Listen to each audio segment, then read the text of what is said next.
welcome back to the Craic Heads Podcast with myself, Kegs. And me, Shannon. So this is episode 9. Yeah, welcome back. Or if you're new here, welcome. So this is a podcast for all the gals, for all the gays, and for anyone who's up for a bit of crack. Yeah, I would say think of this podcast as your dysfunctional group chat with your crazy big sister and crazy big brother. And on this podcast, we talk all different things from relationships to travel to mindset stuff to we just chat shit, to be honest, and have a bit of crack. So this is a podcast for everyone, I suppose. So welcome back and welcome for new. Yeah, I'm so excited to get into things today. We're actually a bit I'm a bit jittery today, you might notice. I have had a pretty hectic last hour. I'd had a lovely day. I went to the Balmoral show randomly, and on my way to the podcast I was running a bit late, and then a light has came on my car to tell me my battery's not charging. So now I'm freaking out. I don't know if I'm going to get home today. I'm meant to be at an event after this. I don't know what's happening. So bear with me if I'm a bit all over the show because the mind's going 20 miles an hour. You'll be hopping on the bus with me. I'll be getting the bus. Well, what's the crack with you this week? Tell us. The crack this week. So I suppose we could probably start as soon as we left last week, which is obviously the last time we recorded. Me and you went to Wing It and we seen a scrap on the streets, remember? That's right. Someone decked and proper decked them. No, literally, I was like, what is going on in Belfast? Because a couple of days before I made a TikTok about it, I was literally sat outside City Hall, chilling, making me TikTok, minding my own business, and these group of guys were all like around each other, and I just thought they were friends. They weren't from here. They all looked like they were from the same place or whatever. Next thing, they start beating the shit out of each other. I'm like, what is going on? So I was like, I don't really want to be around this. So I started walking away, like around it and like out of the street. As soon as I walk out of the street, there's a man in the middle of the street screaming at all these teenagers, like in the middle of the road. I was like, oh my god, people are losing their minds. And then obviously we seen that fight there. Belfast people love a fight, I've noticed. But you know what I always said? Whenever I came up to Belfast, I never really seen that many fights back in the day. Actually, do you know what? I take that back because I actually remember, obviously, I've been about the place. I used to drink in like Cookstown, Newcastle, near where I'm from, like all different places. And I always remember, like, especially Cookstown, boys in Cookstown had this thing that they went out for a fight. And Oma as well, which is where I would go in both places. Their night isn't complete if they don't get in a fight. And I'm like, what? But it seems to be becoming more common in Belfast too. I don't know if it's what do you call it? I don't know if it's still a thing now. Maybe it still is. But I remember even growing up, like every night out, you're guaranteed to see a fight. It's always in like the areas where I'm from. Fighting. So do I. Like I always said, I literally traveled the whole world and never see a fight. But if I go out in my local hometown, I'm guaranteed to see a flipping fight. Like. But it's kind of intimidating as well. Like I've been jumped a few times on nights out at home for no reason. Yeah, quite a few times. Like throughout the years, like when I was a teenager and stuff. But they either go out, look for a fight, look for a woman. But I don't know if it's still a thing, but it still might be. I never go out at home to know. Look for women. Good God. Yeah, so we've seen a fight. What else? And then what else happened that week? So I had 5 things written in my notes. So there was the night, remember, everyone had the solar eclipse, or what do you call it, the Northern Lights? Yeah, the solar eclipse. So everyone had the Northern Lights and everyone was outside looking at the Northern Lights, and I was, of course, it's not at home that night. Like at home where I'm from, it's like in the middle of like the mountains basically. My parents and my whole family seen them so clearly. I was raging. I was like, they look classic. I slept through it. I was at Kieran's house. The perfect place to see them. Didn't even know it was a thing, to be honest. I didn't even know. I don't think it's a thing at home, but like I didn't know it was happening. So we went to sleep at like 10 o'clock, woke up the next day, had all these photos, and I was like, yeah, raging like.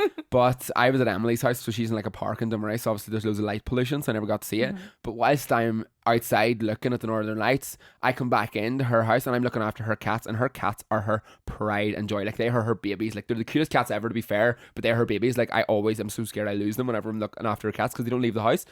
So I need to take a breath. Jesus Christ. Proper like house cats. Proper house cats. I was just speaking that fast. I didn't have time to breathe there. But I was looking after them, and I come back into the house, and the guy cat called Leo, he's a bit bigger and he's a bit of a messer. The guy cat. So he usually comes in and sits on my knee and stuff. So I'm sitting and I'm like, I haven't seen Leo in a while. Where is he? Like, what's going on? So I'm looking around Emily's house, and all I can see is the girl, and I'm literally, Emily's house isn't that big, so I'm tearing it apart looking for this cat. Cannot find a cat. I've seen a video of this. I am freaking out. I'm like, oh my god. I went out to look at the Northern Lights, and Leo has somehow managed to sneak past me and has like escaped. So I put on my shoes and I'm like running up and down the streets around Dunmurray and the bushes and everything, and I'm outside like trying to get the cats to come. So I'm like, he's not coming anywhere. All these black cats from the streets were coming out towards me because they heard me. So I'm like, what is going on? I cannot find this flipping cat. So I'm like, I've accepted defeat. I'm like, oh my god, Cat's gone. I've lost the cat. yeah, he's gone. Emily is going to murder me. Like, that was me and Emily's friendship over. Like, she's never going to speak to me again. Like, do you know what I mean? So I'm freaking out, and then I'm sitting in her house, and the girl cat comes in, sits on my shoulder. She likes being on the shoulder, and I'm like stroking her. And whilst I'm stroking her, all I hear is meow from upstairs. I'm like, meow. I'm like, oh my god, he's fucking here. He's here. So I run upstairs again, nowhere to be seen. Like, as in, where is he? Like, I cannot fucking find him anywhere, like, at all. So I'm like, oh my god, like, what is going on? Like, maybe I'm losing my mind. Like, am I actually losing the plot? Still no sign of the cat. Stroking the other cat again, meow again, and I go up again. And I'm like, oh my god, you know what's happened? Because I've had some. I seen you saying this. No, I've had some weird personal experiences in the past where I've heard, like, I think I've heard spirits and things like that, like when I was traveling and stuff, like very scary experiences, but like it's happened. So in my head, I'm like, oh my god, Leo has escaped. He has been knocked down by a car and is dead, and that is his ghost upstairs haunting me. I was starting to convince myself that this is the cat's ghost upstairs freaking me out. I'm like, oh my god, what the fuck's going on? So I get to the point where I'm like ringing off to tell Emily he's gone. And then for some reason I was just like, oh my god, what if he's under the bed? So I lift this freaking bed, and sure and behold, the cat's under the bed. I seen the video, it was so funny. But I'm like, how the hell did he get in there? So what we think has happened is because Emily stores all her shoes in there, so we think that when Emily was getting ready, as in like hours before, he's been trapped there the whole time. We reckon that he sneaked in whenever she was getting ready, and she never noticed, and I didn't notice until I thought he was missing. So oh my god, we pet. I know, but he's a wee shit. Don't do that to me again. I was like, I'm gonna kill you. At least you got him. I know he is so cute, to be fair. So that was the crack then, and then I went to a spiritual festival on Saturday. It was unreal. It was so good. I'm so happy I went. I met so many like-minded people. No one was drinking alcohol. Like, everyone was just dancing, singing. There was poetry. There was people speaking about the history and ancestors, and there was fire shows, and it was just the most wholesome day ever. Proper hippie vibes. Yeah. But like, I love that shit. You love that shit. I loved it. I felt right at home. I was like, I seen you posted a video that was like all different music playing in the background, and it was like all different like variations of you.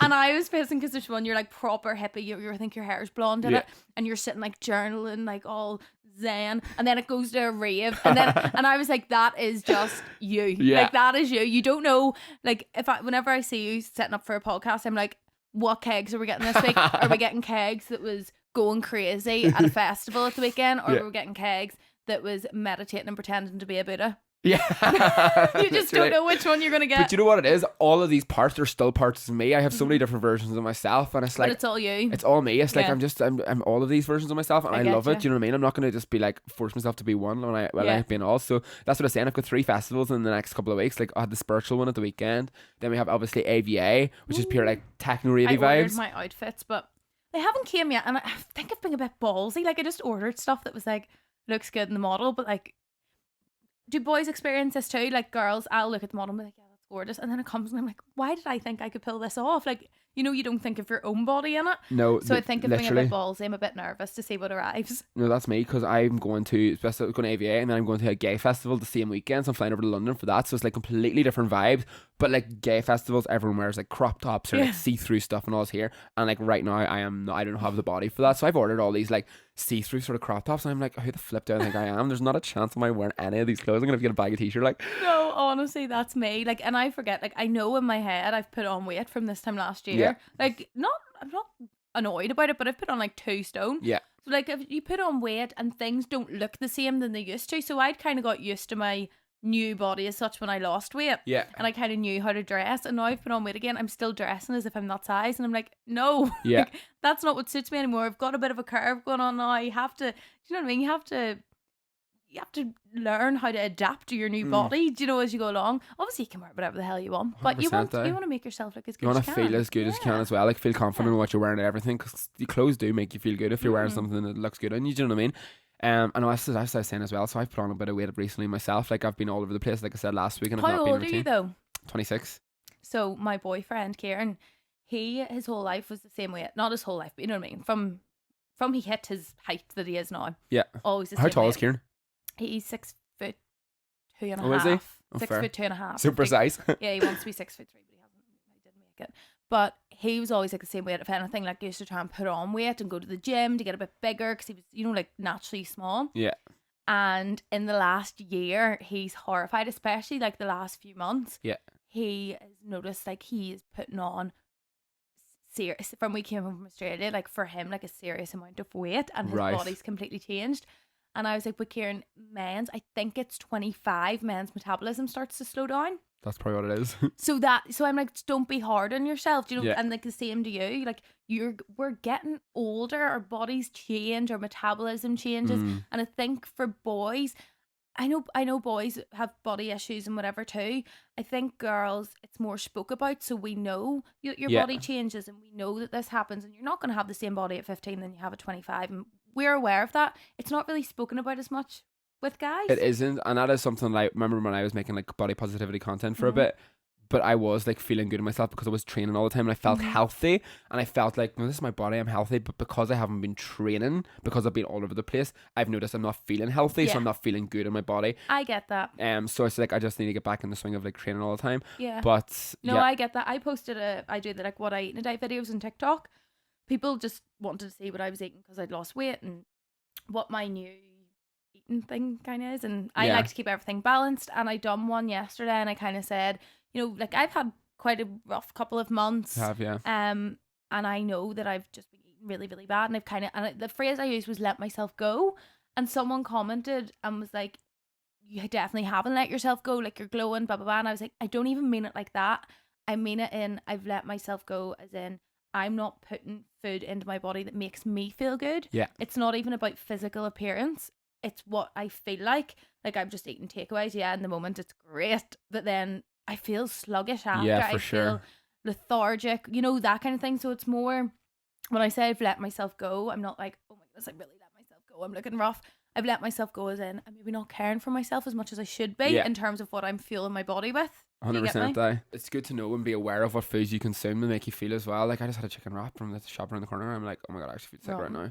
But yeah, so that's what I mean about the gay festival then. So everyone's going like that, and the guys I'm all going with. I think the gay scene in London very intimidates me a lot because everyone's like shredded. Like the gay scene, they're all obsessed with their bodies and all that there. And like there isn't really much of a gay scene like that here, so I don't really notice it, and I'm not really like comparing myself, but I'm going with like loads of guys like this, and already I'm feeling like overwhelmed and a bit anxious about even going, and I'm like, oh, I just want to go and enjoy myself. But like usually I'm like quite like body positivity, like whatever, but I think it's just because I don't feel healthy right now that I'm just like whatever. So maybe I'll just smash the gym the next few weeks and be grand. Yeah, I always think like, I'm not definitely not crash dieting, but see, even if you just like look after yourself like for a week, you will feel better within a week. And I don't mean like crash dieting to like look skinnier, I mean to feel better, like doing not even the gym, movement, eating a bit better. I honestly think within a week you feel so much more confident and better in yourself. Yeah, don't you? 100%. It's all like whenever you exercise or eat healthy and all that sort of stuff, it releases like positive chemicals in your brain to naturally make you feel better. Like, so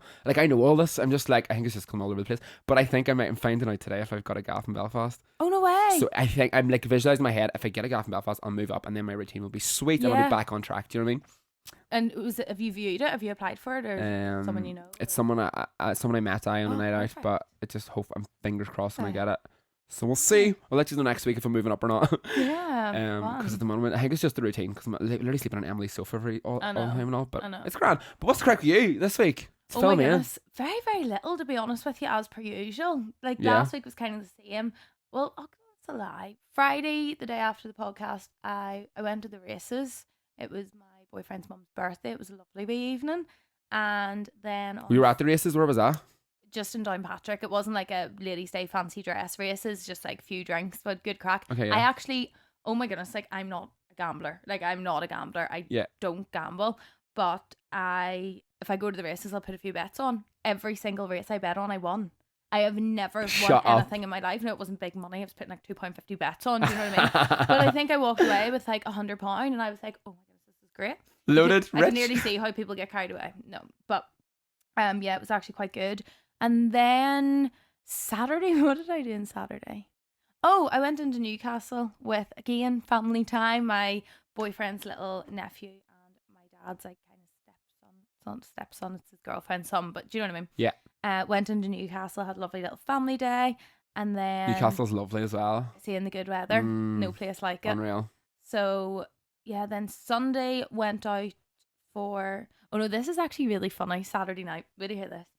So my boyfriend isn't a big drinker anymore, right? He's so laid back and funny. You'll get to meet him soon, but he's not a big drinker. But randomly on Saturday we were on our way home, just have a chill night, stick movie on, whatever. And he was like in the shop and lifted a case of Orchard Thieves. I think like a 10, I don't know, like a big enough pack. I was like, just fancy a wee drink in the house. So we got back to the house, and even his sister was watching a movie with us and was like, are you drinking in the house? And he was like, yeah, just fancy a wee drink. And she's like, that's so weird. I've never seen you drink in the house. What the hell? Well, Kieran got carried away. Kieran finished the case of Orchard Thieves. I'd won. And we went, I was like, right, come on up to bed. Like, it was maybe like midnight. His sister's away to bed.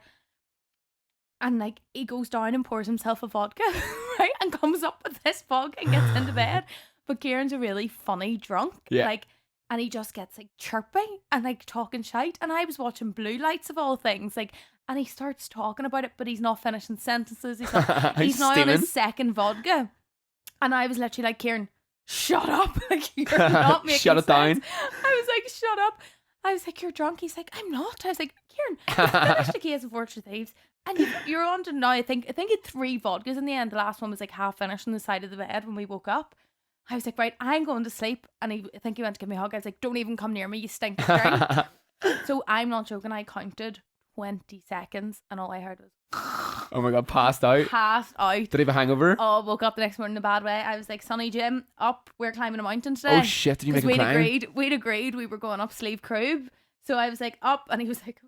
He got up and he climbed the mountain. That would kind of cure a hangover though, wouldn't it? It did. He felt good after. Yeah, it would for sure, to be fair. And then we went out for dinner that night for his mum's birthday. And then, You had a wholesome wee week, to be yeah, fair. It was a lovely weekend. Lovely oh my God, weekend. class. Oh my God, I have a funny story as well, thinking about the festival. So on our way home, so I went to the festival, right, and I left home because you were talking about Newcastle, and then Newry came into my head.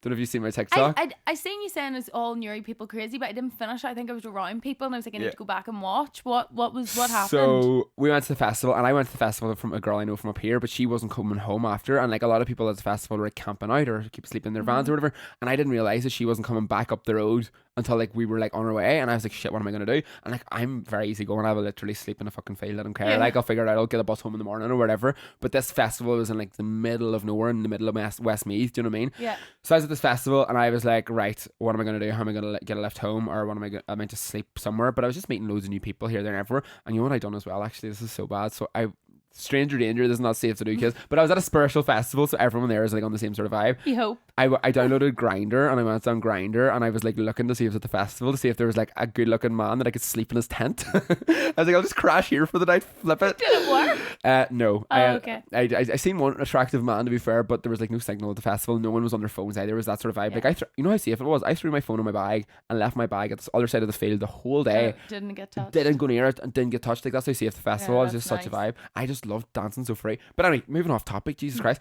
I end up bumping into a girl from Belfast. She's driving home. She gives me a lift back to Belfast. That's grand. So we're driving home, and we're going through Newry at like, what time? Like 2-3 o'clock in the morning or something. And we're on is it the motorway on the way home from Newry? Is that the motorway? I'm pretty sure it was like the from Newry to Lisburn. I'm pretty sure it was like the big motorway. Well, anyways, all we see at the side of the motorway is this like flashing light, like someone's phone, and we're like, whoa, that's a person. Like, we need to stop. Like, what the fuck? Like, this person must be in danger. Like, surely something bad's happened. Like, why are they in the middle of the motorway at 2-3 in the morning? So we slow down the car. Obviously, all the other cars are driving past, because this could be like a freaking lunatic at the side of the road at this time in the morning. You're like, so come with us. All the girls, there was 3 girls in the car, and they're all sound as frig, but I'm in the back seat, and the space is beside me. So in my head, I'm a wee bit nervous. I'm like, what if this is like a freaking serial killer or something? We're picking up the side of the road, and you're getting in the car beside me here. But anyway, the girls call him over, and it was literally some young lad, I say like early 20s or whatever, and he's steaming. He's had a great night out, and we got in the car. He's full of the crack. He was like chatting away. We were like, so what's wrong? Like, why? What do you need help? Like, where's your car? Like, what's happened? And he was like, oh, I do this every weekend. We're like, what? And he was like, I go out in Newry with the lads, and the taxis in Newry are an absolute nightmare. Like, there's no way of getting a chance home. So I do this every weekend. I go out in Newry and then just run home. And he was like, it's a 2.5 hour run. So he lives like outside Drummondtown or whatever. And I'm like, what the hell? This man goes out Newry every Saturday night and runs 2.5 hours home. I'm like, what the fuck, you're nuts? But then, can I just say, right, I don't know, is this just me? See, when I've had a drink, I am not a physically active person by no means. I think we know that. I'm not really I don't go on runs for pleasure. Yeah. I can appreciate people do. I don't. Or even long walks. Would you like to be? I would love to be someone who runs for pleasure. To be fair, whenever I was like going to the gym, I went through a phase. I got into running 5Ks and I kind of enjoyed it, but I always dreaded doing it. It was more the feeling after. But I never experienced that like runner's high, like in the middle of it. Then I'm like, oh my God, this is class. I was like, holy fuck, hurry up and finish. And I'll feel good after. But when I've had a drink, I could walk for fucking miles. I'm not joking. If I am leaving like a nightclub or something, as long as it's not raining and I can't get a taxi, I'm like, it's fine, I'll walk home. I live in Donald. Belfast is like a half an hour drive away. Do you know what I mean? Yeah. Give or take.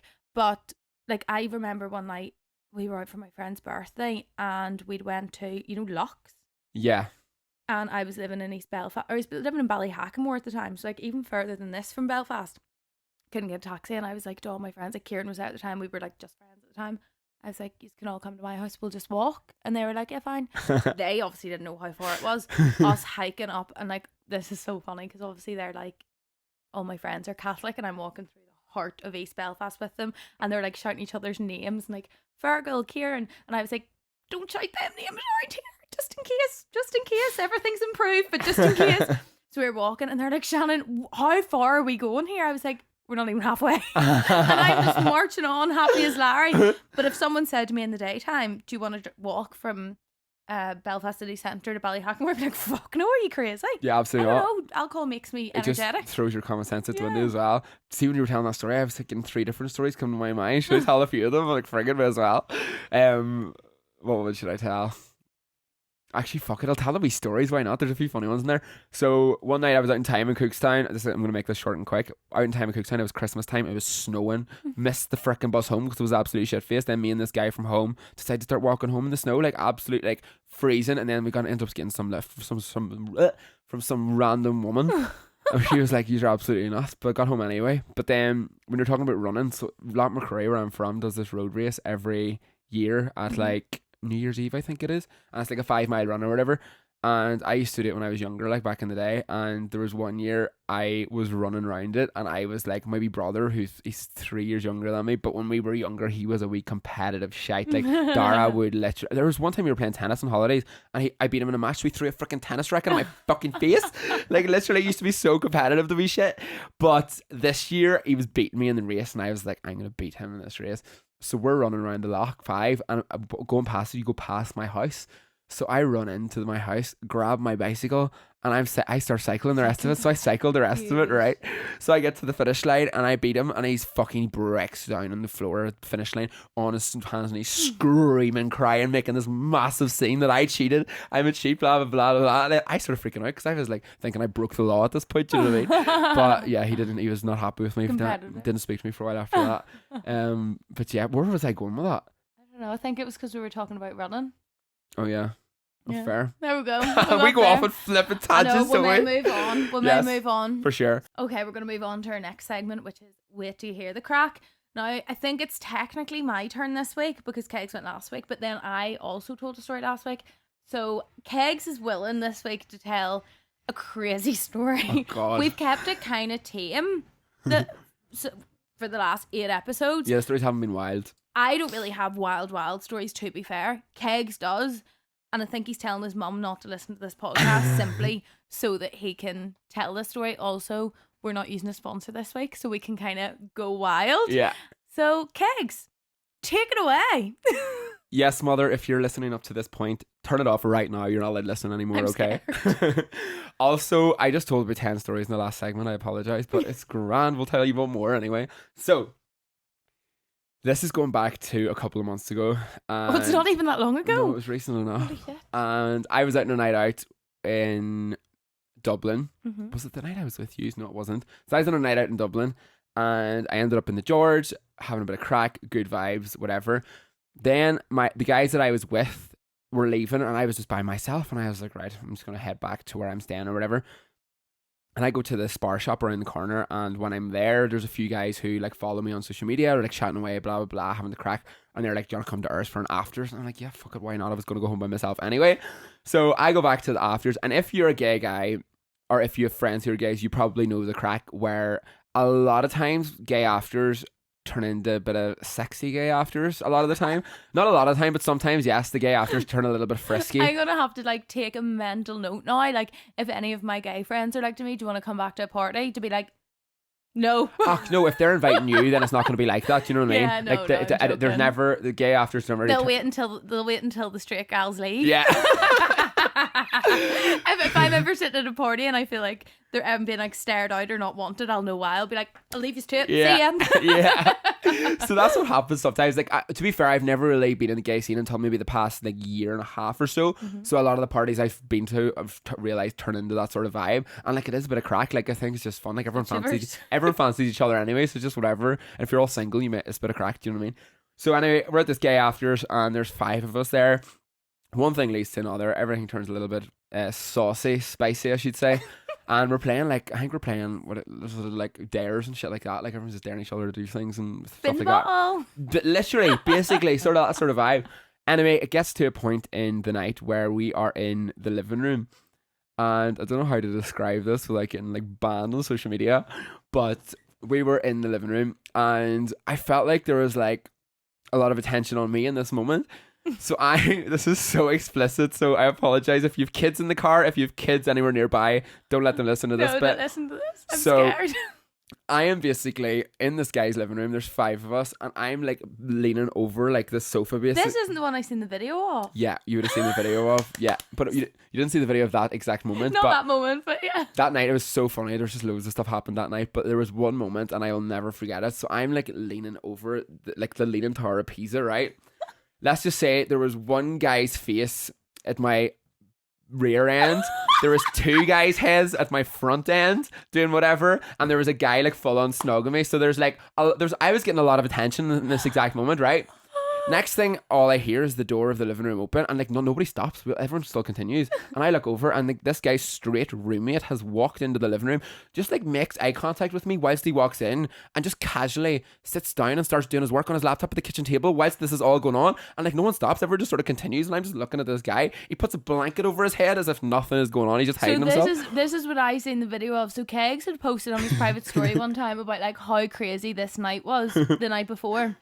He's like I have a video for it, but I think it's even like too much to post in my private story. And I was like, send it to me. I'm a nosy bitch. Like I want to see, and I cannot cope. Like whenever I tell you he's not exaggerating, I didn't see the going ons. Obviously, I just seen like a group of guys, and they turned the camera around to the guy that sat in the corner with a blanket over his head doing work on a laptop, and I was like, oh.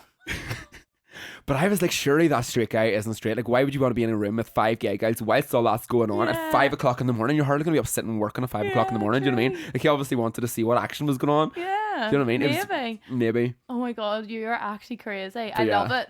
Like, I can live through you because I could never do this stuff. I could never. Oh my goodness. But that's like, like I said, I've got different versions of myself. That's the crazy party gay Kegs. Yeah, that's I've got quite a few stories like that. It's so funny. Like, I bet you're like, imagine that situation and like one of your like hippie friends being there too and being like, who is this guy? To be fair, no, hippies are like they crazy spiritual people are very into like conscious sex and conscious like orgies and shit like that. It is. So actually I met a girl at the festival the spiritual festival that I went to, and she is basically like a sex therapist, and she hosts a thing called Temple, which is basically loads of people coming together, and it's like consensual, conscious sex. You don't have to do anything, and it's all about like consent. Like, can I touch you here? Can you take your clothes off? It's like in a temple, so it's like kind of looking from the outside going in, you could be like, oh my God, that's like a sex party. But when you're actually inside it, I've not been to it myself, but I actually am debating maybe going to one just to see what it's like. Kind of thing you'd be into. I don't know, because I'm kind of scared of sober sex and sober things. So it's definitely you said about it's out of my comfort zone. With Dervla. But I think going to that, because it's all conscious, it's all consent, everyone there's in the same vibe, I think that may help me as well. So I think I might go to it. And it's obviously there's going to be women and men there, so I'm a bit afraid, because I've been to like sex workshops in the past in like India and like Thailand and places like that, where it's not like sex, it's like just like touch, as in like you're making eye contact or you're touching their arms. And when I'm paired up, like I actually couldn't do that. Like, I can't even look people straight in the eye without laughing, like if I'm just talking to them. So I'm like eye you gaze have and stuff. To be the kind of person to be able to do that you stuff. have to be open to it, but like even those those situations I was very uncomfortable. If I was paired up with a woman, I just felt so on edge and I didn't like it. But if I was paired up with a man, I was so comfortable. But in these temples, there's like, you go in and she's like, there's no sexuality, there's no gender. Like, you could pair it up with a man, you could pair it up with a woman, just see what happens. Do you know what I mean? Like, let yourself be open to whatever. So it's definitely out of my comfort zone, but I'm debating it, to be fair. But it still sounds like it's out of your comfort zone, but it still sounds like it's like up your street. Like, it's on your vibe kind of thing. But yeah, that was one of the stories of one of many situations like that. So yeah, I might tell more if you enjoyed that wee story. Let us know. And let me just say, don't expect them stories out of me because my life is not as exciting as that. I can't keep up with that level. So yeah. Oh my goodness. So that was What's the Crack this week? Or we know that was What's the Crack. We always get the names mixed up. So yeah, should we move on to our main segment this week? Yeah, we haven't really prepared anything, but I was thinking because it's coming in to summertime and people are getting ready for summer holidays or festivals or things like that, I was thinking we could maybe talk about any travels or holidays or festivals that we've done ourselves that we really enjoyed that we could speak about. I've not done loads of festivals, to be fair. Either have I, to be fair. So I would say, what's the crack with summer holidays? Maybe? Summer vibes. Summer vibes. Summer vibes. Summer vibes. Woo! I suppose we could also talk about like things we're going to this year as well. Yeah, we could definitely. Yeah. But we'll start with that. We'll do like a quick rundown. What are you most excited for this summer? Like what festival are you most excited for? Ooh, that's a big question. See, I've quite a few things actually, because usually I'm a last minute type of guy. Like I will literally be like, right, I'm going to go to Ibiza in a couple of days and then just go. Like I'm very usually last minute. But this year I feel like I've quite a bit of stuff planned already. So obviously I've got AVA, Mighty Hoopla at the end of this month. Then I have got like Pride events. So I want to do Dublin Pride, definitely, Belfast Pride probably, and I'd like to do maybe a Pride in England maybe as well. Last night I just booked a festival called Medicine Festival, which is in England, and it's like proper hippie spiritual vibes. And I'm gonna do Ibiza for my birthday, I think, which is the start of August. So they're the ones confirmed so far. I probably will end up. What one do you think? If you had to pick one, just one to go to? Well, the one that I've not mentioned is my Morocco trip. Oh yeah, at the end of August. So I am absolutely buzzing about that. Class. So for anyone who doesn't know, I'm hosting a trip with One Life Adventures to Morocco on the 31st of August for 10 days. And everything's planned for us. Like it works out at £99 a day, I think, which includes your That's so good. all accommodation, all your transport around Morocco, your excursions. So every day is jam packed with adventures. Like we're doing something different every single day, like stuff that I've never done before. So I'm so excited. Then you've said your meals are all included basically, and there's something else. I don't know, but everything's basically included apart from your flights. Works out at like £99 a day. So far, there is, I think there's 8 of us going so far, so there's still room for more people. So if you are watching this right now, get signed up.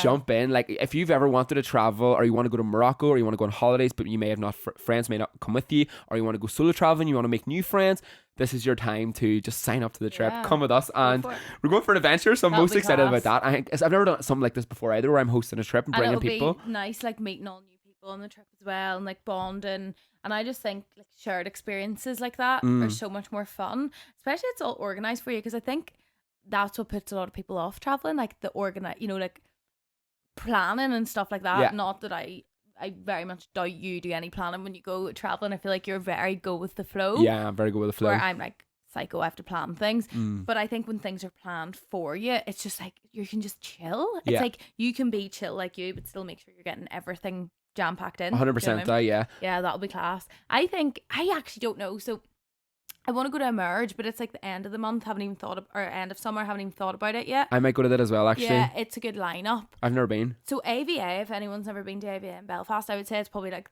the biggest between it and Emerge festival in Belfast. And the reason I think it's the vibes of AVA. The vibes at AVA. It's always good weather. It's on Titanic slipways.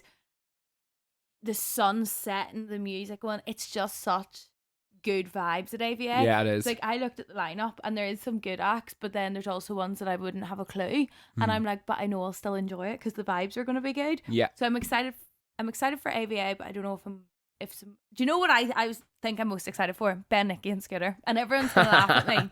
My 15-year-old sister is judging me so hard that I'm going because I think it's like a younger crowd. Yeah, so I think it's, when we were like 16, we used to go like Tennis Vital. Yeah. I feel like it's that vibe because my 16-year-old brother is going. I don't care. That's my jam. I went to Scooter in... Well, Scooter like stamp on the ground. Yeah. Jump. So I went in Custom House Square like 3 years ago. Yeah. He done a show in Custom House Square, and Pete Snodden with the warm-up act. The best night ever. My boyfriend actually went this Saturday, and I gave him a lift home. We weren't boyfriend and girlfriend at the time, and on the way home he was like, that was one of the best nights I've ever been to. Really? And I'm getting tickets for tomorrow. Do you want to go? And I was like, yeah, honestly. For Ben Nicky? for Scooter. All right, okay. The best night. So whenever I seen that Ben, Nicky and Scooter were doing it, I was like, I have to go to that. I don't care if it's going to be 15-year-olds. I do not care. Yeah. It's going to be flipping class. Okay, sick. So, I'm going to yeah. picture this, actually. I'm going to tell Yeah, picture you're this. But Ben Nicky, I don't know if it appeals to me, to be honest, can't lie. I don't know if I I'm like buzzing. hardstyle. See, I do. See, I like funky house techno Yeah. vibes. Like, that's more my vibe. No, I like proper, like, that your heart's like, Yeah, no, I went to like a hardstyle event at Halloween in the Telegraph, and I was like, oh, I don't know if this is my vibe. I think Yeah. it used to be when I lived in like the Holy Lands days. I think it was more like I liked it then more, but now I was like, no, I like being able to like shake my hips. dance. Yeah. So that's the plans for the summer. What else have you got planned? Anything else? I think there's a trip to Ibiza in there. I'm not going to say anything just yet. Oh. I only found out today. Unreal. So I think there's a trip coming up to Ibiza. Where's your favorite place in Ibiza? So I've only been to Ibiza once. Have you? Ibiza, I can speak. So it's so weird because I am like, I like rave music. Yeah. I like holidays, but I don't know why I always just thought like Ibiza wasn't my vibe. Do you know what I'm going to say? And now that I've been, I was wrong. I think because I was always overweight, right? And this is no word of a lie. Then obviously you'd like Magaluf and everything, blah, blah, blah. But then I would see people going to Ibiza and it was like, them girls get dolled up. Do you know what I mean? I think that's only recent years, to be fair. But no, even whenever Ibiza's always been, you think like Glitterbox and Ants and people have always dressed up for Yeah. going to the events. Suppose So I think I used to see photos and be like, I don't want to go there because I'm going to feel uncomfortable. Right, okay. That's what I had in my head. So I never went to Ibiza, and then I went last year with Be Perfect and can honestly say I had it so wrong. Yeah. Like it's so Many people do. It's so not what you expect. Like I thought from Instagram it's like Poser Central, and I expected like a strip. Like No, you know, the like tiny West End. where it's like always separate areas, and you know, I was imagining like Magaluf strip, but like a bit more expensive. Right, That's okay. what I was imagining, and everyone dressed up and everything. It's so not like No, that. it's not at all. Like there was one of the nights, we'd been like doing work for Be Perfect during the day, and then we had an event, and we were all dressed up, and then me and Anna Olivia, we'd like started drinking, and we just wanted to be comfortable. Yeah. And we ended up wearing like literal, do you know, like shorts, like cotton shorts out of Primark and a crop top.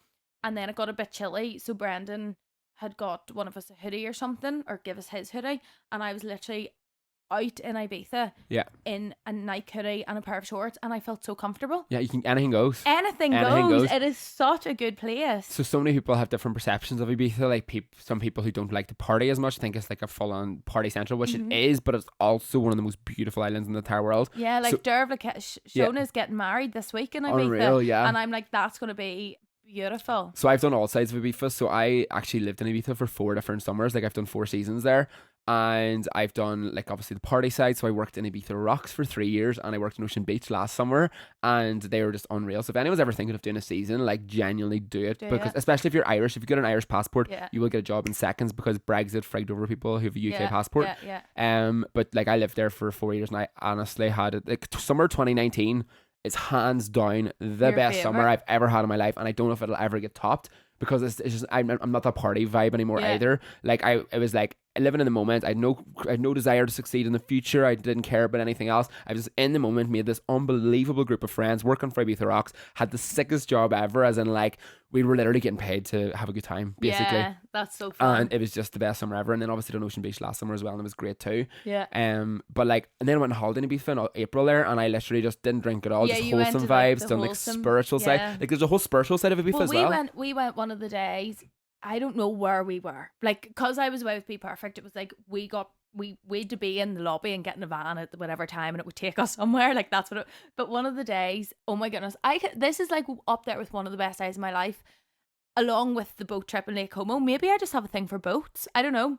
But the van came and picked us up at the hotel, and even the van, it was, you know, like a big massive like minibus thing, but like modern, had lights in it, TVs in it, you know, like, you know when you see people go to Turkey to get like turkey teeth or Like hair transplants, you know, them big Pimped cars, out, that's what it was like. Picked us up. I was like, this is vibes.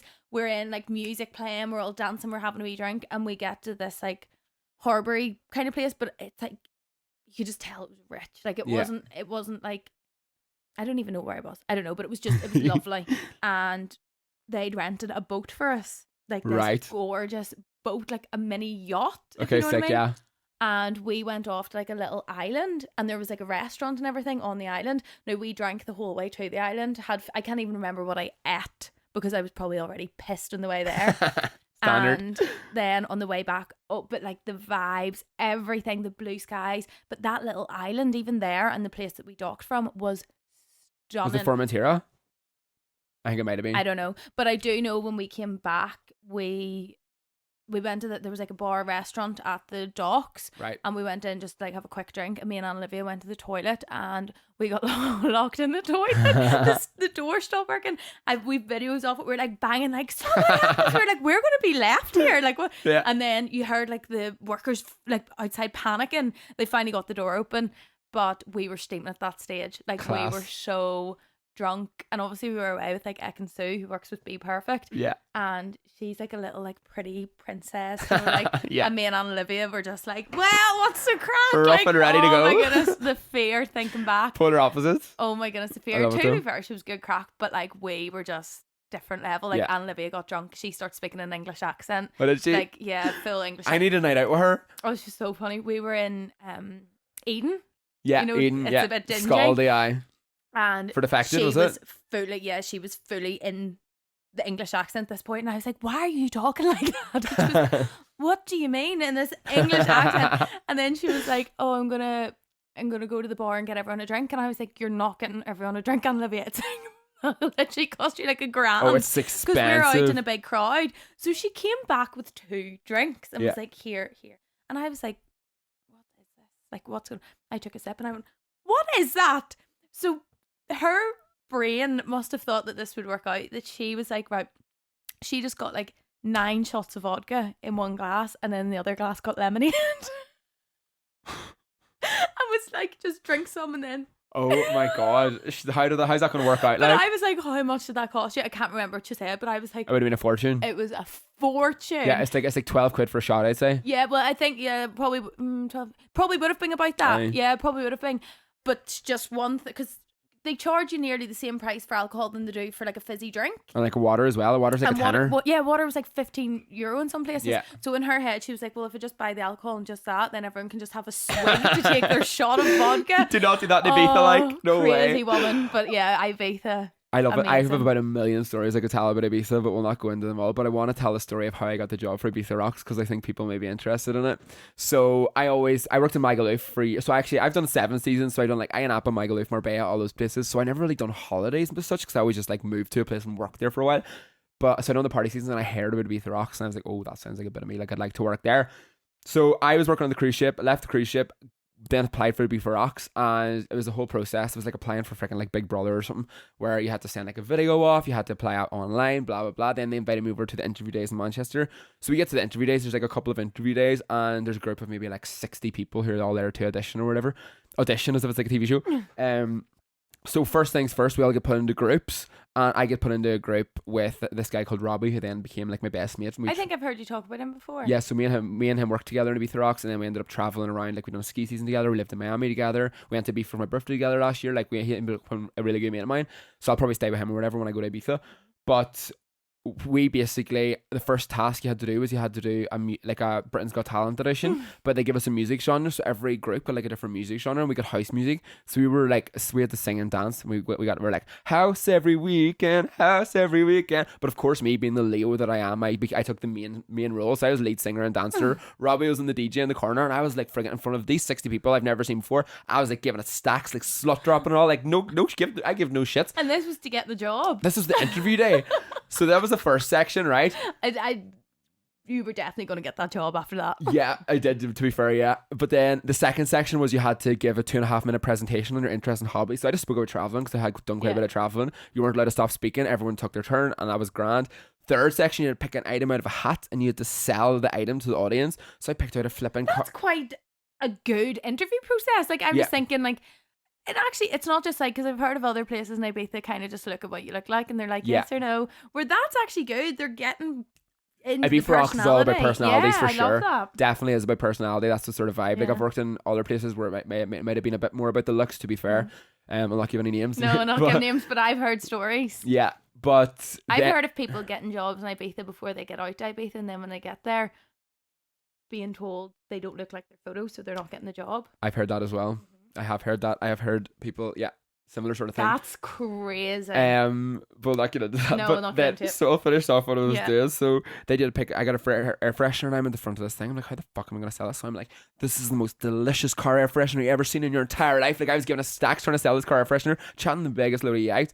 So then at lunchtime, we're in the big room, and then they call out all the names. We've got through to the next round. So bear in mind, there's people have flown from like Poland, from like all over for this interview day. And if they did not get through at lunch, that's them gone. They didn't get the job, so they had to fly home. So it was very cutthroat, like. Intense. Then the next one you had to do like a meet or one-on-one with your manager that you're going to be in the team with or whatever. So then I obviously did get the job then. I was in the sales team, but the interview process was tight. I don't know if it's still like that because it's a bit more. I think that's good. I loved it. Yeah. But yeah, if you definitely ever want to consider working in Ibiza, definitely apply for like Ibiza Rocks or Ocean Beach or one of those sort of places because they're good to work for. Like they're good crack and they look after you. Like they really, really do. But yeah, I loved it. That's class. Maybe if I was young, if I had went to Ibiza maybe when I was younger and seen that it actually wasn't what I had thought it was, I maybe would have done something like that. Yeah. Because I know I would never have done like Magaluf or Iron Apple or any of the seasons, and then like Why not? I just couldn't do it. Yeah, they're I scatty couldn't. like. Even whenever I was a bit crazier when I was younger, I still couldn't live like that Oh, every day. I lived like an absolute, I don't even know what word to say. I lived in like Nincompoop. the filth. Nincompoop. I lived like an absolute nincompoop. For anyone that doesn't know, Kegs got called that one day in Belfast because he said he was going to Ibiza. An older lady called him a nincompoop. I'm being serious. Why. She was like, give me daggers as if I was like a friggin' the worst person in the world. But yeah, I done seasons like Iron Apple and stuff. But I was like, Iron Apple was my first season. So I got like a one-way flight my last day of school. Went to Iron Apple by myself for the summer. And I lived above a 24-hour nightclub, music blaring 24/7. And there was like literally 5 of us in like a 3 single bed room with like the floors were black. There was beetles running about the place. Like it was fucking disgusting, but I didn't know any better. Yeah. I was just drunk the whole time. Like I was getting fed drink for my breakfast, lunch and dinner. Like I was getting paid by alcohol basically. Oh my god, that's crazy. But those were crazy days to be fair. But yeah, if we're talking about holidays and stuff, like what's your favourite holiday you've ever been on in the summer? Can you think? Favourite holiday in summer? It's a hard question. See, whenever I loved Mexico. Mexico, yes. Where did you go in Mexico? Cancun. Did you? We done 2 weeks in Mexico, and I think it was just like paradise. Yeah. I know that they say like certain areas of Mexico, obviously it's not like, because we stayed in a resort. Did you not leave the resort? We did leave. We went into Cancun. Yeah. But for the majority, we were in the resort was flipping huge. Yeah. Like huge. It had, I think, like 19 restaurants, like 20 bars, 2 nightclubs. The resort was flipping huge. And they treated you like royalty. Yeah. But we done like day excursions, so we done like this jungle experience that you went like ATV in, you done zip lining, you done Where was that place called? Was that X-Carrot? It could have been. I went to this big massive resort or like big massive like park sort of thing. Yeah, and you go like cave snorkeling, like you snorkel like through cenotes? caves, and there's like bats and fish and right. Okay. And the one thing I was like, I don't know if I'm gonna like that cave thing. Oh my goodness, amazing experience. Loved it. And what else was the thing we done on that one trip? I don't know, but we done so much. There was so much to do. It was so beautiful, and it was just like a really good holiday. Yeah, unreal. Yeah, when did you go there? Back. What age would I have been? Maybe like 22. Yeah, so a couple of years ago. Yeah, good couple. 4 years ago. I lived in Mexico 3 years ago. No way. So it was so random. I was living in Manchester, and Boris announced the 3rd lockdown on like the start of January, and my friends that I was friends with was like, let's fuck off let's like escape the lockdown and go to Mexico because we heard it was open. So they were like, let's go to Tulum. I didn't know anything about Tulum, never heard of it before. So we got like a flight to Tulum, and when I got there, I was like, this place is absolute paradise. It was proper spiritual vibes as well, like in the middle of the jungle, like unbelievable. I've heard it's changed a lot since then, to be fair. But we went and we ended up staying there for a while. We're only going to go for 2 weeks, but because during COVID, you were allowed to change your flight for free. I ended up extending my flight like 6 times. I ended up staying for 6 months. No way. In Tulum. It was one of my favorite places I've ever lived. Where would you say is your favorite holiday? Even it doesn't even have to be somewhere you've lived. Just your favorite place in the world. See, everyone, because I travel so much, everyone always asks this question, and I can never give a set answer because like I said, I've got loads of different versions of myself, and in each place I've been a different version of myself. So like I absolutely love Ibiza for the party boy kegs, like unbelievable. Spiritual kegs could definitely love Ibiza as well if I stayed in the spiritual side of it. But then Mexico, I was a bit of a combination of both. I absolutely loved Tulum so flipping much, like unbelievable. I also loved Sydney when I was there. Obviously you're different, but like I was like in my gay party boy era in Sydney, and I loved that as well. So it kind of depends what like Yeah. stage you're at. And Copenhagen, I would say Copenhagen is the best I've ever felt in a place. As in, like, I was That's just Thailand, isn't it? Thailand. I've Yes. done Thailand as well. I done 5 weeks in Thailand when I was 18. Where'd you go? Everywhere. Well, Everywhere. so what we done was we kept a hotel. We done like a couple of days in Bangkok when we landed, and then we got a hotel in Pattaya. I don't know if that Pattaya. It's a shithole.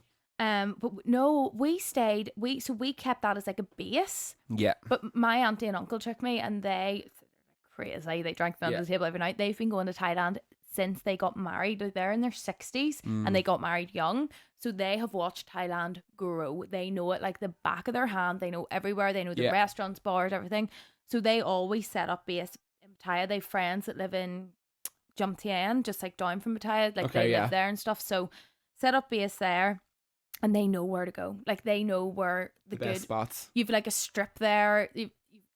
There's loads going on. But we then would have took like hand luggages and went out to the islands for like a couple of days. Rather than taking a big suitcase of 5 weeks worth of stuff out, we would have just took a wee hand luggage, kept the big suitcase in the hotel. Yeah. And went in and stayed in the islands. So we done like Unreal. Koh Chang. That's like Elephant Island. Koh Chang? Yeah. I'm not sure what that Koh is. Chang's Unreal. lovely. Koh Tao is beside Koh Samui. Koh Tao is unreal as well. Oh wait, was it Koh Samui we didn't do? There was one we were supposed to do and couldn't do because there was a what do you call it? The big wave? Tsunami? There was a tsunami a What? few months before and it hadn't shit. recovered. So I can't remember God. what one that was. Was it Koh Samui or? I can't remember as well. I Can't think I remember. remember talking about it though. But yeah, Thailand was amazing. I love Thailand. I love all of Amazing. Asia, to be fair. Like, I've Yeah. done all over. Like, I've done the Ha Giang Loop in Vietnam. It's unbelievable. I travelled around India. In Goa is a pure hippie vibes as well. Like, there's so many places around Asia that are just unreal. Like, I Yeah. love it. I'm seeing all those my friends in Bali at the minute too, and I'm like, oh my God, I'd love to go back. Yeah, I liked Bali as well. Yeah, Bali like is sick. But I Bali. kind of got sick of Bali towards the end. But Bali's small. It's small and very touristy, isn't like far Yeah. too many people. The But traffic traffic's hectic. puts me off. The traffic, that's what put me off towards the end, because I was there before the borders opened from COVID, and like usually I would have took me like 5 minutes to drive to the gym. By the time I left, it could have took me like 40 minutes to get to the gym some days. Easy. But it's just such a beautiful place, and the people in Asia are so freaking nice as well. Yeah. Like the nicest people ever. Like, I love it. Can't do enough for you. It was the same in Mexico. I found that. You know, the people in Mexico, so I lived in like this beautiful sort of like area, like a hotel, and from my walk from my beautiful like sort of like expensive resort to the town, we walked past all these like Mexican people who lived in like shacks, like as in like metal shacks. And I would walk past them every day and I would literally stop and chat, and they were the nicest, Loveliest happiest people ever. As in, like, they were so happy, didn't have much at all, but they were so content with what they had, and they just Yeah. enjoyed their life. And I was like, that is such like a, that just shows how like messed up maybe the minds of people in the Western world are, because they'd be like, oh, I'd be happy when I get this like materialistic thing. Yeah. But realistically, like, happiness comes from within, and just be That's grateful so of what you have true. now.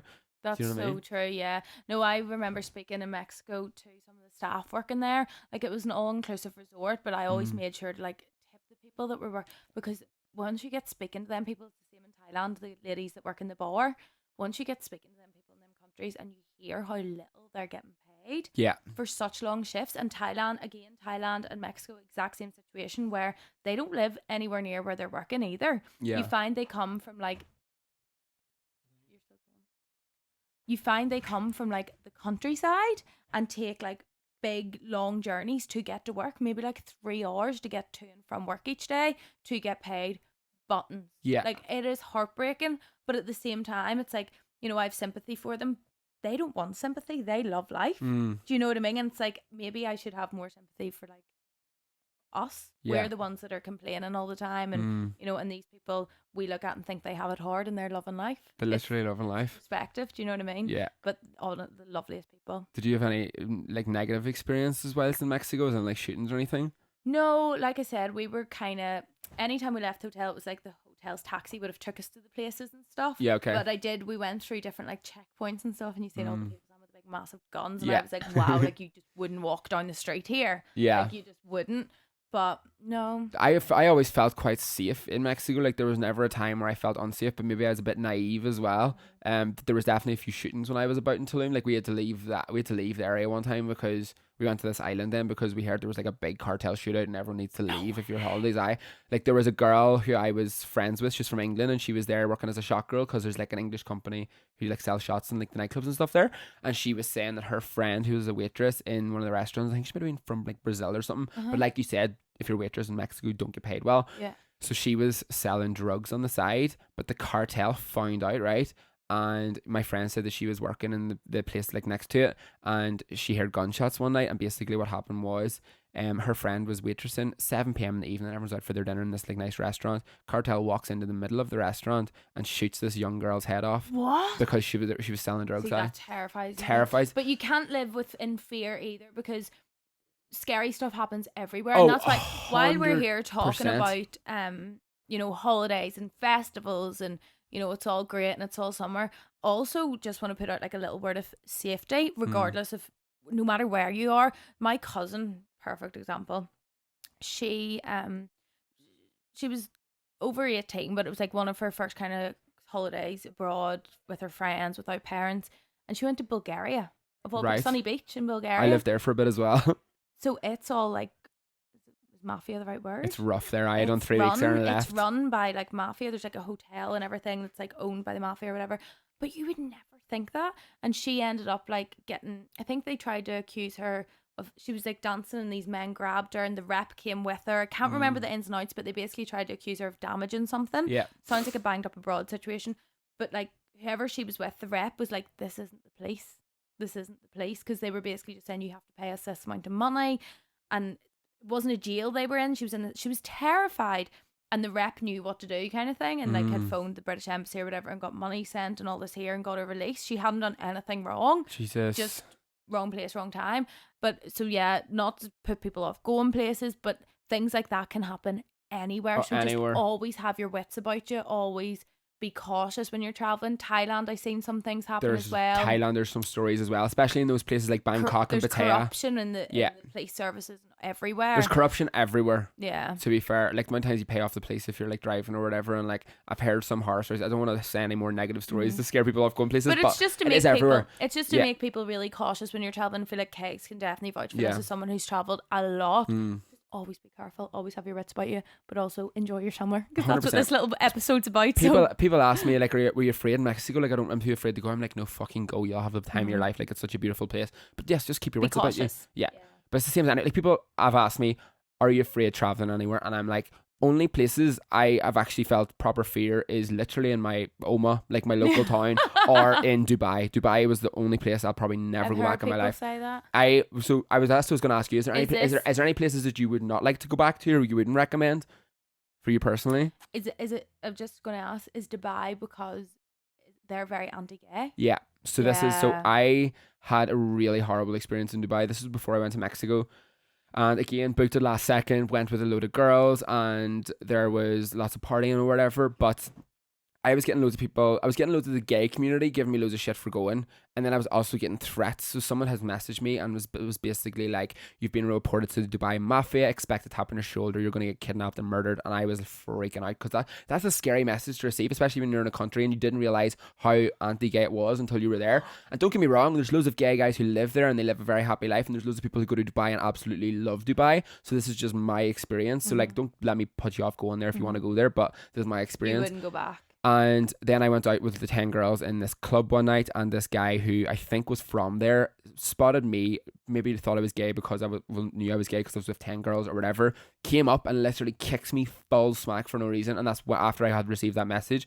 So then for 3 days, the girls were still going out and partying. Living in fear. I locked myself in my hotel room, and I have never vomited with anxiety before, but I think I said to you before, I was projectile vomiting with anxiety, and I was like, get me the fuck out of here. I literally booked a flight and got out of there. I was just so scared, and I never felt that before. So I think maybe I wouldn't go back there, but then again, I also don't want places to stop me from going because of my sexuality. I get you.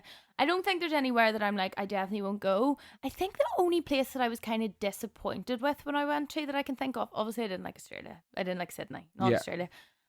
I think I was really disappointed in Paris. Really? I've heard this before. Have you been? No, I've never been. So, around the Eiffel Tower and all's lovely, but then as soon as you go off like any streets or anything, I just find it, I don't want to disrespect anyone that lives there. Yeah. Because people would probably say the same about where I live. Do you know what I mean? Yeah, for sure. I found it quite dirty. Okay. Like, the streets weren't very clean, and I get the Belfast probably like that, but you know, we're selfish when we live here. Like when we go on holiday, we expect it to be beautiful. So it's just a bit disappointed, and I don't think I would hurry back.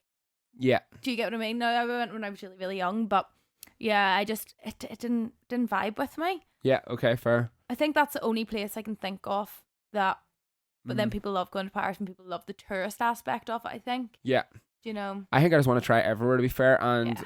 I think that one experience in Dubai definitely put me off. But I'm not going to say I'll never go back there again because something might come up where I want to go. And I think now I definitely have a bit more like common sense to not really fucking believe a troll who's randomly threatened me. Do you know what I mean? And like, don't know why that guy kicked me that night, but that all one thing led to another and just put me off it. But it all like added up in your head. Yeah, and you're like, oh shit. but I'm definitely, it's not going to stop me from going to wherever I want to go in the future. Do you know what I mean? Don't get me wrong, I'm not going to fucking go on holiday to Russia or somewhere like that. Like, that's a stupid decision, that. But like, that's just one bad experience I've really had. I'm trying to think of any other where I don't really like, but I feel like I wasn't a massive fan of the ski season. I can't lie. Like, some people love skiing, but it just wasn't really my vibe. I think I'd rather be in the sun by a beach, to be honest. Yeah, it's like a physical holiday. Yeah. I've went skiing before. I did like it, but not as a. I've never done the like skiing like and drinking aspect. I've just See, I was went, working in I was working ski. I was working in an Irish bar, so I was just pissed all the time and trying to ski when hungover is not the vibe. No. But I do like it. I do like adventure holidays. Like, I fucking love going and exploring and try. Like, I love like bungee jumping and scuba diving and skydiving and I just love all that shit so much. But I feel like I don't come across like I'd like that kind of stuff, but I actually really do. Oh my god, do you want to go to a roller coaster park with me next week? I got Same invited one for that too. Should we go? Yeah, I don't know if we're going or not yet because I need to see what's happening the day before, but I'll let you know. Okay. But yeah, I do. I like that kind of stuff. I love that shit. I love adrenaline shit. I love trying new things. I feel like people don't think I do. Like, I remember whenever I was going skydiving, like my friends were like, "No, you're not going to do it," and I was totally fine. I was literally like, "Get me out of this plane, bitches!" And I was like doing the ropes myself and everything. Unreal. Oh, I loved it. Have you ever done a cruise? Yeah, I love. Oh, that's cruises. right. You done that one. That's right. I can't say I love cruises. I've been on one. That one in Australia. But loads of people were like to me, "Oh my gosh, you're going to cruise! Like, a cruise is like an older person's thing to do." We loved it, but I think I have an old soul. Like, I get on with older people. Yeah. Every time we and Kieran have been on holidays, we always end up like bumping into and speaking to like older people and having the best time. I think I just have an old soul and I enjoy that. But I do. I love meeting new people of all ages and Yeah. finding about their life and their culture and their ancestry, all the shit. I love it. We loved the cruise. I would definitely. What was the go cruise back ship on you were this. on? Royal Caribbean. Princess. A Royal Princess, yeah. Is it Royal? So it might probably would be Some Princess Cruises. It was Royal Right. Princess. Yeah, it was Yeah. Princess Cruises. Yeah, so good. And you know, whenever you like bond with like a certain staff member, we had this guy. He done like tricks at the bar, but Class. He was a bar server, but he also had wee magician tricks, and we got on so well with him. So we always went to him, and like, oh, I just Unreal. love the cruise. You know the way they do like the different shows and stuff throughout it. Yeah. This one had one that was set up like a TV studio, and it was a TV studio. They recorded like game shows, but it was cruise people, like the people that were on the cruise were in the game shows. Me and Kieran got picked to do it. Was kind of like Mr. and Mrs. Yeah. Oh my goodness, I've never been so embarrassed. They recorded this and played it on everyone's TVs Shut in up. their cabins the next day. So they basically had me and Kieran, another couple, and it was like you were meant to be married. So we were like the newly married ones, even though we're not married. Then you had ones that were like mid-married, like they'd been married like 10 years, and then you had ones that were married 50 years. And it was like a competition of who knew each other best. So they had me they had me go out the back of this TV studio and wear earphones, and they interview Kieran and ask Kieran questions. Then I had to come back in and like match what he answered, like guess what he answered. Yeah. And then vice versa. We actually done pretty well, but some of the questions were like, How you meant to know that? I was like, no, some of them were like quite explicit, Oh, like really? the weirdest place you've had sex and everything. Oh. And I was like, oh my goodness, I was like What Kieran's was the answer? sister's literally sitting there. We didn't really have anything extremely exciting, to be fair. Really? No, and we didn't match up what we said. It wasn't anything.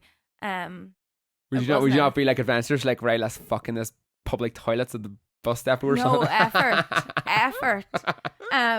So we didn't really have anything exciting, to be fair, but we done well. We came second. Oh, sick. Yeah, we done pretty well. But yeah. Well done. That was the Golly cruise. gal. Again, we have that was supposed to be about festivals and holidays and everything. We did go a bit off the range, but Would you never do a know. cruise this summer, do you think? I just don't think I have time to squeeze it in. Fair. I think I'm going to try and go again because I used to work on a cruise years ago in Australia. I hated it. Yeah. I was like, I'll never do a cruise again. But then last summer, remember, I went on a Oh, cruise. you done the Virgin one? It looks insane. So it's like young people. It's cool vibes, and I think I would like to do it again this summer because I want to experience it different, because obviously I was with the guy that I was seeing and it was a bit intense. Like we ended up breaking up on the way home because you soon get to know someone fast when you spend 24/7 with them. So I was like, not do that again with someone I'm seeing, but I'd like to go and with experience with a friend. So might do that this summer. But yeah, before we go, dream holiday, where would you like to go? Somewhere you've not been? We really want to do Tokyo and like Japan. Right, sick. We Yeah, really I would love want to do Japan. One Me of and my Kieran have been talking about this. One of my potential group trips is maybe to Tokyo. Oh, if this one goes well, they've given me a list and put Tokyo as one of the options. We really want to do that. I feel like loads of people have like the Maldives and stuff. I have no interest in ever going to the Maldives. It looks so fucking boring. Yeah. It looks beautiful, but like, okay, you look at it and then what do you do? There doesn't seem to be anything going on really. So no interest in there. I think, Tokyo. I really want to do the deep south of America. So not like South America, but the deep south. So like Nashville and Memphis. As in North America? North America, but the deep south. So south of North America. Yeah, okay, yeah. Nashville, Memphis. That doesn't appeal to me, you know. New Orleans, no. No, I'm not. See, but I love like rock and roll and country music and stuff, and I feel like, and I like Elvis. Like I want to go to Graceland and see where Elvis lived and everything. Fair. See, anywhere in the USA, I'm not like overly like overly like wanting to go anywhere in the USA. Like obviously, I probably would like to go to like LA and California and sort of places to see it. Like I used to live in Miami, but I really want to do. Top of my list that I didn't get to do when I traveled to Asia is Philippines. Really want to do Philippines. It looks unbelievable. And I also really want to do South America, as in like South America, as in like Brazil. Like Brazil, Argentina, Costa Rica, Guatemala, Peru, all these places I'd love to go. One of my biggest things that I definitely want to do in my life is I want to go and live with a spiritual tribe in the jungle for 3 months in like Costa Rica, have no phone and just live off the land. I can so see you doing that too. My friend done it a couple of years ago and she said it's changed her life. Like no phone, they have their own currency, so everyone just works off the land and like everyone like works as like a community. I can totally see you doing that. Oh, it sounds unreal. I can totally see you doing that. I want to do it when I've got like career money in the bank and I can just like not worry about work for a while. Do you know what I mean? So that's the dream holidays. Yeah, that is. We'll have to wrap this up because we're yapping on again. For sure. So we're going to move on because we yapped on, but that was our little summer vibes chit chat, and we're going to move on to tell us your crack, but we're only going to do one. And then we're going to do a few more in our bonus episode that'll come later in the week. So keep an eye out for that. Yeah. So also comment in the comment section if you are watching this on YouTube or anything where you're going on holidays this year or festivals you're going to. Like, let us know what the crack is, what you're doing this summer. Might give us some inspo as well. We would love to hear from you. Kegs has sent me this week the dilemmas. So I'm just going to pick one at random. Let's see. Ooh, some of these are really long. Yeah, there was quite a few this week as well. So thank you all so much for sending in your dilemmas as well. If you want to send any more. Some of these are wild. Really? No one just says, Shannon, would you ever like a pay pig or money slave? What? Say yes. Oh my goodness. Do you know what that is? Yeah, like people that just pay you for doing nothing, for you to like abuse them. Yeah. Oh my goodness. No. Me and my friends had one of those in Ibiza, which is a story that I probably never speak about in the podcast, to be honest, but it was an interesting time. It shows how crazy the people's minds are in this world, like it really is. Some of these are crazy. Okay, here's one. Is it normal to have a phase of constant bickering over small silly things in a relationship, or do you think it's a sign? Do you think this is a sign the relationship has run its course? See, I have never had my last proper relationship was when I was like young and I had zero self-awareness and I was constant like bickering and partying and blah, blah, blah. So I don't have experience as like a fully grown adult who knows myself to give relationship advice in that sense.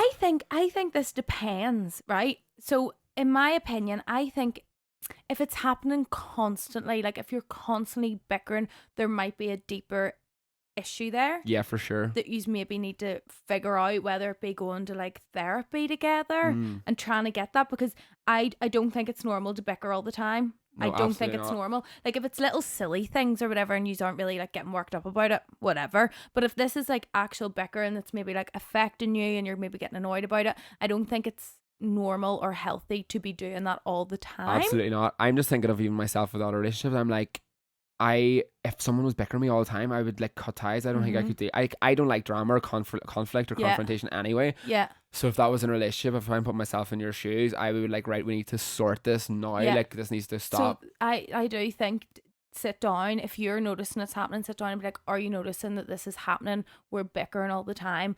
What is the reason for this? There could be resentment there. There could be something triggering this that you would be able to resolve, and then you could be totally fine. Therapy probably is a good shout. Therapy could be an option. I also think, like, in my relationship, like, I can be open here and say I'm probably guilty that me and my boyfriend probably we don't talk about things enough, and we're making like conscious effort to do this. We definitely don't bicker a lot, but I find sometimes if you don't talk about like wee tiny issues, things can then build up and become a bit of a bicker.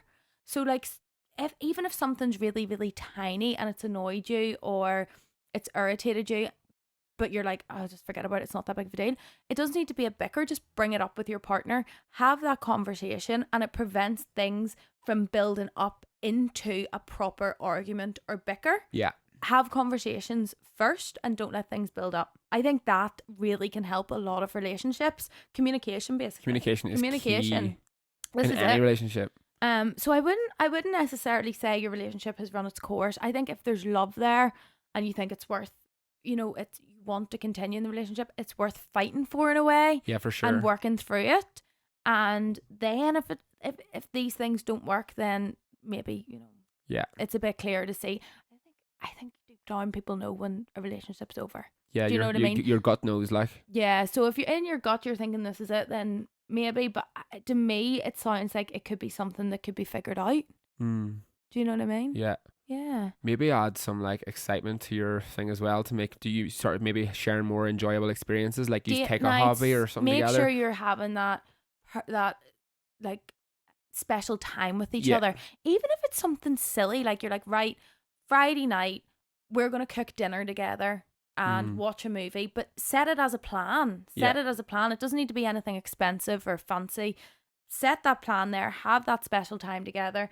Yeah, just make and then start bickering about who cooks what. Start scrapping in the kitchen. No, don't do that. Please don't. But yeah, I don't think it sounds like it's run its course. I think you maybe need to communicate more. Yeah. If it's just little arguments here and there, if it's full blown arguments, that's a different story. But bickering, I think, try and work it out. You got this. You got this, girl. Yeah, we're only going to do one dilemma, as I said, for this week because we have talked so flippin' much. Standard. So much. But during the week, we'll post our extra little segment. It'll be posted on all the usual places, so keep an eye out. We're going to answer more of them juicy dilemmas in there. And if you have been listening to our podcast every week and you enjoy what we do, you like listening to us, or it gives you some bit of crack throughout your week, please do us a wee quick favour and hit the subscribe or the follow button. It really does help us a lot, and we want to keep progressing and keep growing with the podcast, and we want to keep doing this every week. Do you know what I mean? So that wee quick follow means more than you know. So yeah, we really appreciate it. Thank you so much. And we'll see you all next week. See you in the bonus crack episode. Yeah, see you in bonus crack. Woo! Love you. Later. Bye.